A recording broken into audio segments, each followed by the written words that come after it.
But first, back to the president's public appearances today, the state of his agenda, and his working relationship with congressional Republicans. For more on all that, we turn to Amy Walter of the Cook Political Report and Tamara Keith of NPR. Politics Monday. Thank you both for being here. So let's start. We heard a little of this earlier, but let's bore in on the president's recent criticism of Mitch McConnell, the Senate Majority Leader. The president had McConnell over to the White House today, as we saw earlier. Over the weekend, though, the president's former chief strategist, Steve Bannon, spoke at the Conservative Value Voters Summit. He was combative about mainstream Republican senators whom he is vowing to unseat. Let's listen. All of you folks that are so concerned that you're going to get primaried and defeated, you know, there's time for mea culpa. You can come to a stick and condemn Senator Corker. And you can come to a microphone, and you can say, I am not going to vote for Mitch McConnell for majority leader. My goal as the leader of the Republican Party in the Senate is to keep us in the majority. The way you do that is not complicated. You have to nominate people who can actually win, because winners make policy and losers go home. And so, Amy, I don't know whether it's complicated or not, but Mitch McConnell is saying the party's going to win the way it is, and Steve Bannon is saying, no, we got to move to the populist right. Right. Mitch McConnell is correct. His job is to protect the people in his party and the people in his caucus. Steve Bannon's job is to protect the president and what Steve Bannon sees as over-reliance on this establishment thinking. His job is to blow things up. Steve Bannon says Mitch McConnell's is to keep things steady as they go. And this is, in sum, the relationship between the Republican Party and Donald Trump, which is a president who came in vowing to shake up the establishment, to do things very differently, and the person now who's committed to doing this within their own party is Steve Bannon, and it's Mitch McConnell whose job it is to try to keep these incomes together. And as we saw, Mitch McConnell and his team have spent a whole lot of money trying to protect one of those, Luther Strange in Alabama. Didn't work out so well. Didn't work out. And Steve Bannon really is trying to help some other candidates. He is. He says that he wants to field candidates for basically every Senate race. He wants to go after people who are very conservative, who have never voted against President Trump on anything, but who are part of the leadership and support Mitch McConnell. The thing about today that was fascinating to me is President Trump, in his cabinet meeting, was asked about Bannon and said that he was sort of sympathetic for Bannon to Bannon's position, that he felt like there were some senators that, you know, some are good people, he said, but some of them need to go. And then he goes out, has this impromptu press conference in the Rose Garden with Mitch McConnell, and basically was like, yeah, I'm with Mitch McConnell. We're on the same team. Mitch McConnell is Steve Bannon's public enemy number one. Well, you set this up perfectly, because we are going to show what the president had to say, both at the cabinet meeting and later with Senator McConnell. Here it is.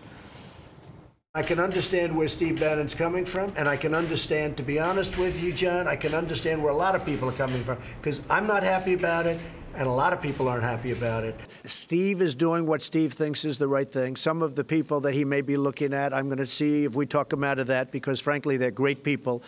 What Mitch will tell you is that, maybe with the exception of a few, and that is a very small few, I have a fantastic relationship with the people in the Senate and with the people in Congress. Just so you understand, the Republican Party is very, very unified. So, Amy, as Tam said, which side is the president on here?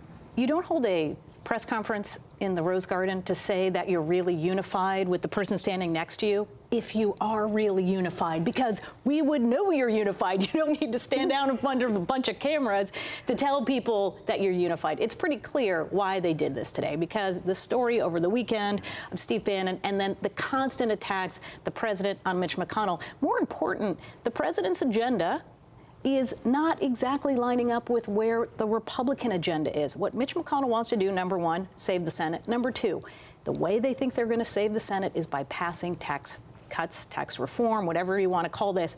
That's what they want to focus on. The president, meanwhile, is throwing a whole bunch of other things on their plate, which could deter them, whether it's from DACA, Iran, and now, of course, on Obamacare and the payments to the insurance company. And Tam, the president does keep bringing up health care. He brought it up again today. He said the short term, we're going to maybe get something. It may take. It left us all wondering what exactly is going on with regard to health care. And that is not entirely clear. It kind of depends on the minute. So President Trump says, yeah, maybe we can get this short deal. And as you reported earlier, Patty Murray and Senator Murray and Senator Alexander, working on some sort of bipartisan maybe fix. But then you have the president's budget director in an interview with Politico on Friday, this is Mick Mulvaney, making it very clear that the president isn't going to accept some sort of small ball bipartisan deal. He wants more. He wants to extract more. You know, when the president has talked about, well, maybe we can do something with Democrats, he has typically still wanted to repeal Obamacare. And that's not something that Democrats are interested in talking about. And this is the real danger for Republicans, which is the president is very intent on showing that he's followed through on his promises and protecting the Trump brand. He's not as interested in protecting the Republican brand. He's not on the ballot in 2018. His party is. So Mitch McConnell obviously is much more concerned about what happens to his Republicans. The president much more concerned about what happens to the President Trump brand. And he's talking about 2020. Right. Today in that press conference, he was saying, oh, I hope Hillary Clinton runs in 2020. The president is very focused on 2020, and driving a wedge with Republicans in Congress and the establishment is great for his brand for 2020, but his presidency is contingent on what happens in 2018. Yeah, it's and the different messages, the signals coming out of the White House, out of Steve Bannon, who we know still talks to the president, leaves us all scratching our heads. I do want to ask you both about the reporting on CBS and the Washington Post over the weekend. Really disturbing reporting about the links the pharmaceutical industry, certain companies that ship drugs, Amy, to retail stores, lobbied heavily to prevent any sort of slowdown in what they were doing because of with the opioid epidemic. And fingers are pointed to certain Republicans and a few Democrats on Capitol Hill. Right. I mean, a lot of this started under the bill that was actually passed was passed under the Obama administration. So this is not just a partisan issue. The real question is whether Tom Marino, the congressman who shepherded this bill through Congress, who's being right now hasn't been nominated as the drugs are for President Trump, whether he becomes now either he is pulled out or at the very least a lot of very sharp questioning at his hearings. Yeah, and President Trump says he's going to look into it. Meanwhile, the Senate Minority Leader Chuck Schumer, as well as Joe Manchin from West Virginia, are saying that he should withdraw. And President Trump didn't dismiss that out of hand. He says we're going to have to look into Tom. Tamara Keith, Amy Walter, Politics Monday. Thank you both. You're welcome. You're welcome.